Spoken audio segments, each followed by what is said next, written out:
আসসালামু আলাইকুম বন্ধুগণ, কথা বলা যাক বাংলাদেশ ও পাকিস্তান এর প্রথম টি-20 ম্যাচ নিয়ে। এই ম্যাচে প্রথমে তাসকিন একটা ক্যাচ মিস করে, কিন্তু সেই তাসকিনই আবার 3 উইকেট শিকার করে। মোস্তাফিজ পায় 2 উইকেট এবং তানজিম হাসান সাকিব পায় 1 উইকেট। এইভাবে বাংলাদেশের বোলিংটা খুবই স্ট্রং ছিল, যার কারণে বোলিং ও ফিল্ডিং এর ফলে তারা পাকিস্তানকে 110 রানে অল আউট করে দেয়। এখন জবাবে ব্যাট করতে নেমে প্রথমে ওপেনার এবং তানজিদ হাসান তামিম এবং লিটন দাস দুইজন আগে ভাগে আউট হয়ে চলে যায়, কিন্তু তারপরে যে জুটিটা দেখা গেছে বাংলাদেশের, সেটা হচ্ছে ইমন এবং তৌহিদ হৃদয়ের, এবং লাস্টে এসে জাকির আলী ফিনিশিং মেরে দেয়। তার ফিনিশিং বাউন্ডারিতে বাংলাদেশ জয়লাভ করে।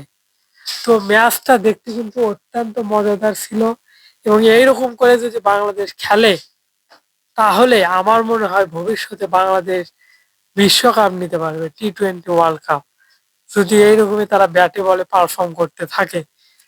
তো তৌহিদ হৃদয়ের সাথে কিন্তু আমি দেখা করেছিলাম বগুড়া চান্দু স্টেডিয়ামে।